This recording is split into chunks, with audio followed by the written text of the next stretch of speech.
नमस्कार, आप देख रहे हैं न्यूज चक्र। मैं अभिसार शर्मा। न्यूज चक्र में आज हम दो विषयों की चर्चा करने जा रहे हैं। सबसे पहला विषय, गुजरात मॉडल लगातार एक्सपोज हो रहा है और अब गुजरात हाईकोर्ट ने जो ऑब्जर्वेशन की है, जो टिप्पणी की है, वो बहुत ही शर्मनाक है। उन्होंने ये तक कह दिया है कि गुजरात का सबसे बड़ा हॉस्पिटल, जो एशिया के बड़े अस्पतालों में से एक है, अहमदाबाद सिविल हॉस्पिटल, वो किसी कारावास से कम नहीं है। हम साथ ही आपको बात करने वाले हैं कि अरसे से कम पिछले 5 सालों से स्वास्थ्य और स्वास्थ्य सेवाएं गुजरात मॉडल की कभी प्राथमिकता ही नहीं रही है। दूसरा मुद्दा, भारतीय जनता पार्टी को बस मौका चाहिए और वो मौके पर चौका मार देती है। कुछ मिसालें आपके सामने होंगी दोस्तों, और ये मिसालें अपने आप में बहुत ज्यादा शर्मनाक है। मगर हम शुरुआत करने जा रहे हैं गुजरात मॉडल से। क्या आप जानते हैं कि गुजरात हाईकोर्ट ने अपने ताजा फरमान में क्या कहा है? आपकी स्क्रीन पर अहमदाबाद सिविल अस्पताल का मकसद है अपने पेशेंट्स का इलाज करना, मगर वो किसी काल कोठरी से कम नहीं है। वो शायद किसी काल कोठरी से भी बदतर है। बदनसीबी से गरीब लोगों के पास कोई विकल्प नहीं है। मानवीय जीवन अनमोल है और उसे इस तरह से बर्बाद नहीं किया जा सकता। यही नहीं, मैं आपको यह भी बताना चाहूंगा कि गुजरात हाईकोर्ट ने अपने इस ताजा फरमान में, अपने आदेश में, स्वास्थ्य मंत्री नितिन पटेल, जो इस वक्त आपके स्क्रीन पर है, उनकी भी बखिया उधेड़ दी है।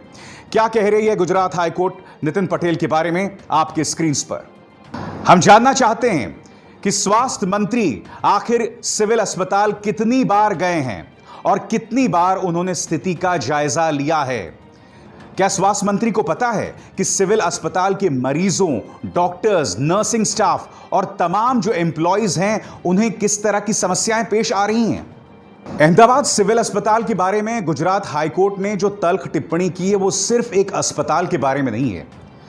वो अहमदाबाद के ऊपर टिप्पणी है, वो गुजरात के मॉडल के ऊपर टिप्पणी है, क्योंकि आपके सामने एक नहीं, दो नहीं, तीन बार जो मजदूर हैं वो सड़क पर आ गए थे। और आपको याद होगा, मुंबई के बांद्रा में एक बार जब प्रवासी मजदूर सड़क पर आया था, तो हर न्यूज चैनल की प्राइम टाइम डिबेट में और फर्स्ट हेडलाइन था।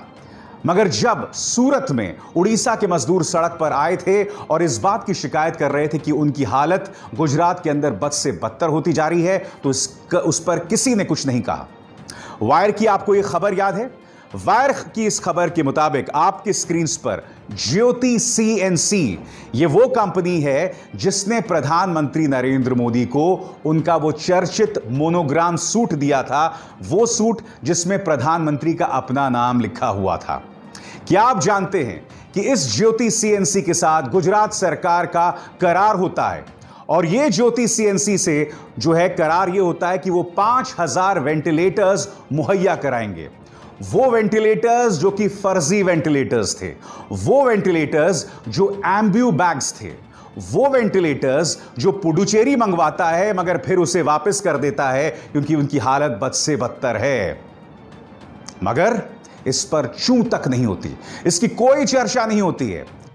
जब गुजरात के एक पत्रकार धवल पटेल ये मुद्दा उठाते हैं कि विजय रूपानी के शर्मनाक प्रदर्शन के चलते हो सकता है कि अब उनकी जगह मनसुख मंडाविया अगले मुख्यमंत्री बना दिए जाएं, तो इस पत्रकार के खिलाफ देशद्रोह का मुकदमा दर्ज कर दिया जाता है। यह है गुजरात मॉडल। जी हां, वो गुजरात मॉडल जिस पर पूरी तरह से खामोशी है।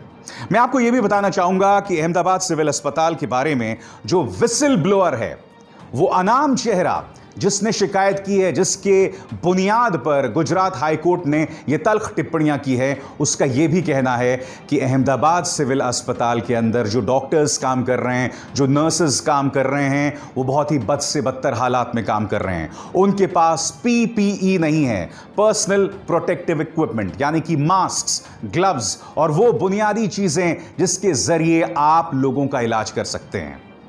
आखिर गुजरात की स्वास्थ्य सेवा की इतनी बदतर हालत क्यों है? उसके लिए आपको यह बात समझना होगा कि पिछले 20 सालों से गुजरात का पूरा फोकस जो है वो प्राइवेट सेक्टर पर रहा है। यानी कि जो प्राइवेट अस्पताल हैं उन पर जोर तो रहा है, नतीजा गरीब जिन अस्पतालों में जाता है, यानी कि अहमदाबाद सिविल अस्पताल, उसकी हालत बद से बदतर हो गई है।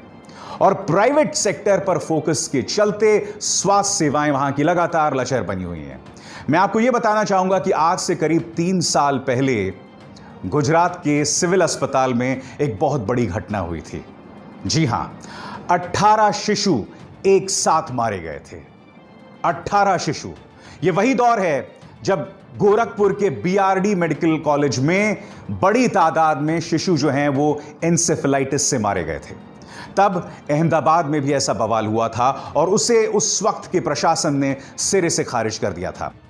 मैं आपको बताना चाहूंगा कि 2017 में मैंने इस बात पर रिपोर्ट की थी कि गुजरात की स्वास्थ्य सेवाएं कितनी लचर थी। मैं आपको 2017 की अपनी खुद की रिपोर्ट पढ़ के सुनाना चाहूंगा। अहमदाबाद के असरवा स्थित सिविल अस्पताल में 18 शिशुओं की मौत हो जाती है। वो अस्पताल जिसका मुकाम भारत नहीं बल्कि एशिया में है। पहले तो अस्पताल के सुपरिंटेंडेंट डॉक्टर एम प्रभाकर ऐसी मौतों से ही इनकार कर देते हैं, फिर अपनी नाकामी को स्वीकार करना पड़ता है। प्रभाकर कहते हैं कि रोजाना 4-5 बच्चों की मौत सामान्य बात है और अगर एक दिन में 9 बच्चों की मौत हो गई तो यह महज एक मामूली बढ़ोतरी है।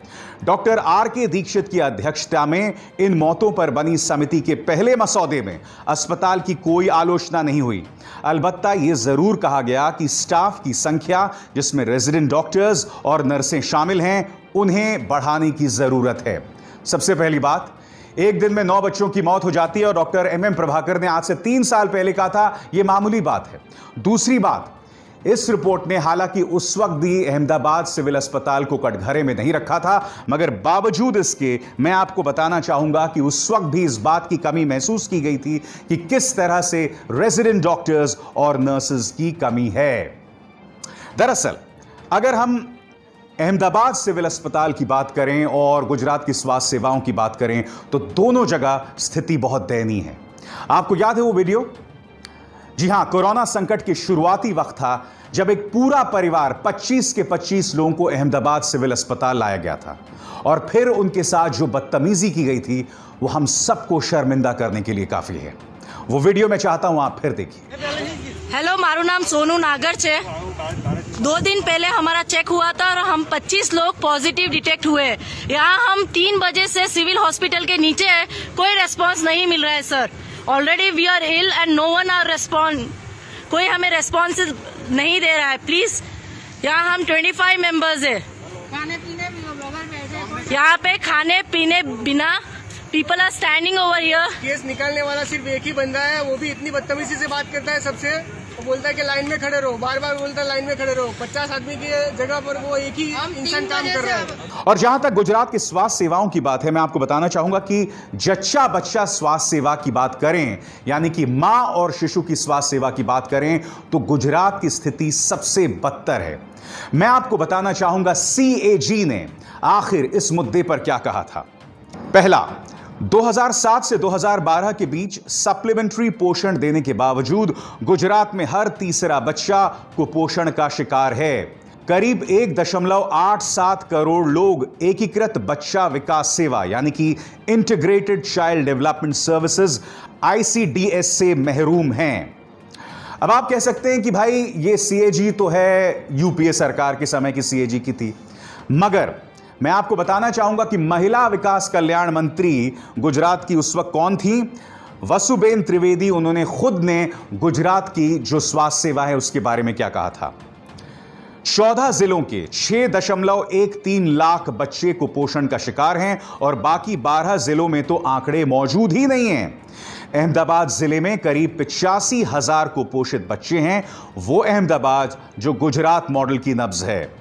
सबसे हैरत में डाल देने वाली बात यह कि कुपोषण की समस्या सिर्फ किसी खास जिले या इलाके तक सीमित नहीं है।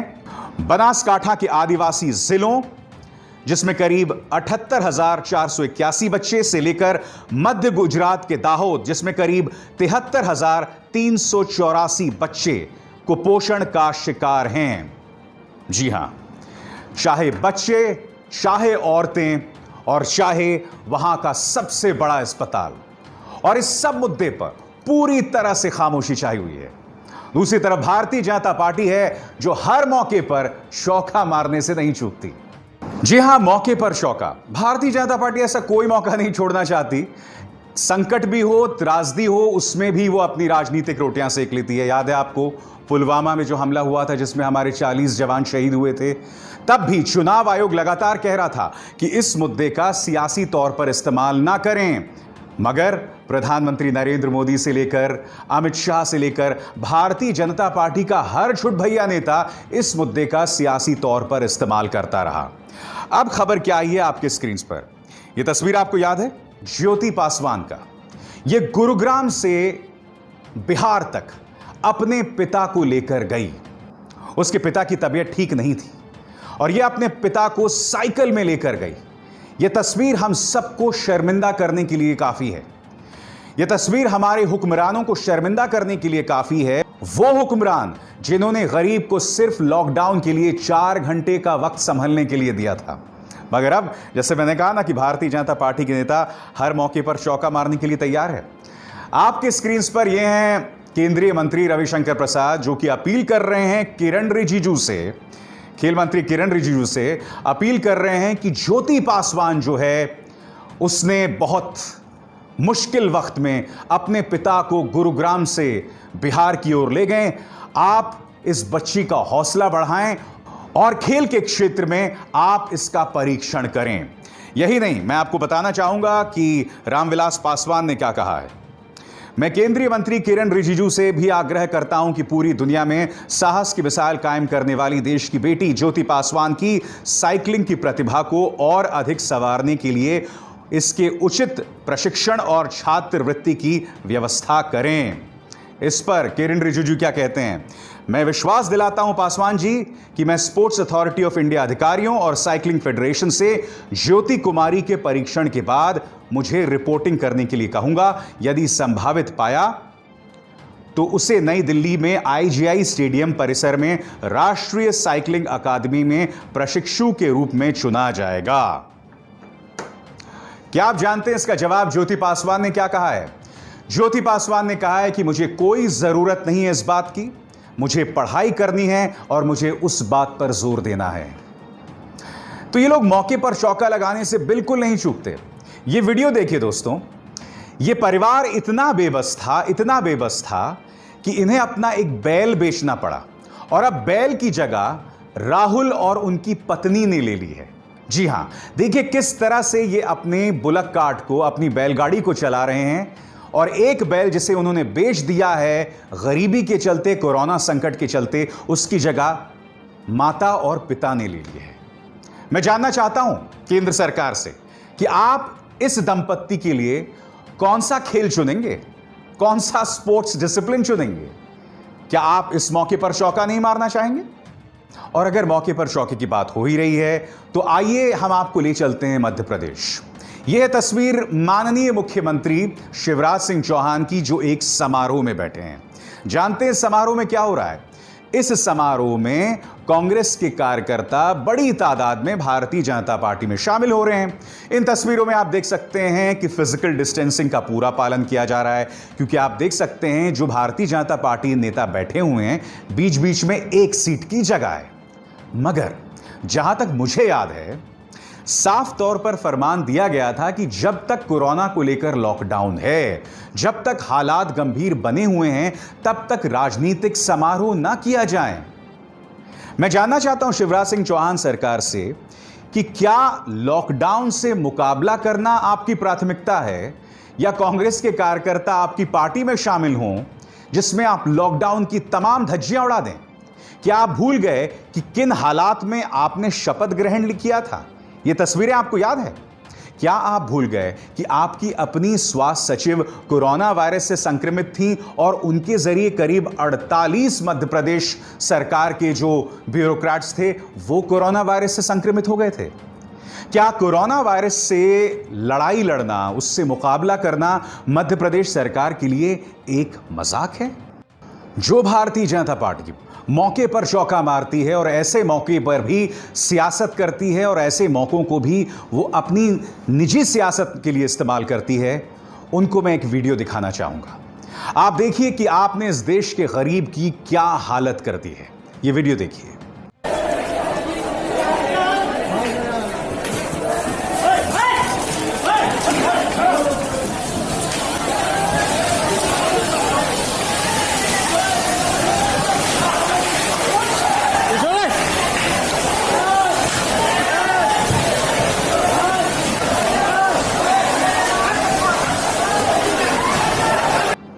जी हां, ये हालत है इस गरीब की, और ये हालत उस गरीब की है जो आज की तारीख में बद से बदतर हालात जीने को मजबूर है।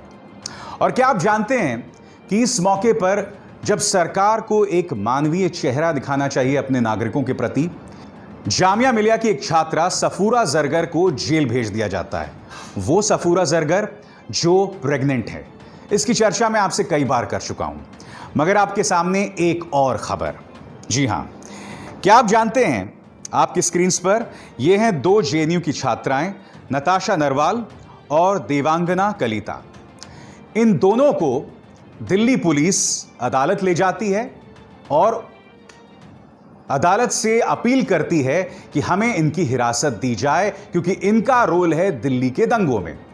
अदालत उसे सिरे से खारिज कर देती है। अदालत साफ तौर पर कहती है कि आपने जो सबूत पेश किए थे वो सिर्फ इस बात के प्रमाण थे कि ये दो लड़कियां जो हैं वो एक आंदोलन में हिस्सा ले रही थी, और आंदोलन में हिस्सा लेना कोई गुनाह नहीं है। बाद में दिल्ली पुलिस जो है नए आरोपों के साथ पहुंच जाती है अदालत, और वो आरोप क्या हैं? Charges of murder, attempt to murder, rioting and criminal conspiracy, और 14 दिन की न्यायिक हिरासत मांगती है। क्या, कौन से आरोप हैं? मर्डर, अटेम्प्ट टू मर्डर, दंगा और आपराधिक साजिश। नतीजा क्या होता है कि अदालत को उन्हें 2 दिन की न्यायिक हिरासत में भेजना पड़ता है। ये दोनों लड़कियां जाफराबाद मेट्रो स्टेशन में जो धरना हुआ था वहां मौजूद थी। इन दोनों लड़कियों ने क्या किसी तरह के कोई भड़काऊ बयान दिए? ऐसे कोई वीडियोस मौजूद नहीं है। मगर मैं आपको बताना चाहता हूं कि यह शख्स कपिल मिश्रा पहुंचा था जाफराबाद मेट्रो स्टेशन, और वहां पर उसने यह भड़काऊ बयान दिया था पुलिस की मौजूदगी में। ट्रंप के जाने तक तो हम शांति से जा रहे हैं, लेकिन उसके बाद हम आपकी भी नहीं सुनेंगे अगर रास्ते खाली नहीं होंगे। अब मैं आपको इंडियन एक्सप्रेस की रिपोर्ट दिखाना चाहता हूं। इंडियन एक्सप्रेस की रिपोर्ट के मुताबिक, जो पुलिस के हवाले से आई थी, जैसे ही कपिल मिश्रा यह भड़काऊ बयान देता है, ढेरों व्हाट्सएप ग्रुप्स क्रिएट हो जाते हैं और उन व्हाट्सएप ग्रुप्स में भड़काऊ वीडियोस चलाए जाने लगते हैं। नतीजा, दिल्ली में जोरदार दंगे और 60 के करीब लोगों की मौत। क्या अब तक तुमने कपिल मिश्रा से पूछताछ की है? गिरफ्तारी तो चलो मैं बोल ही नहीं रहा हूं, मगर क्या तुमने अब तक इस शख्स से पूछताछ की है? और दूसरी तरफ उन दो लड़कियों पर आपने ये तमाम आरोप लगा दिए जिन्हें न्यायिक हिरासत में देने से अदालत ने पहली मर्तबा मना कर दिया था। तो देखा आपने, कितनी महान पार्टी है ये, कितनी महान सरकार है कि हर मौके पर चौका मारने से नहीं चूकती। न्यूज चक्र में बस इतना ही। मेरी आप सबसे अपील कि इस कार्यक्रम को ज्यादा से ज्यादा लोगों तक पहुंचाएं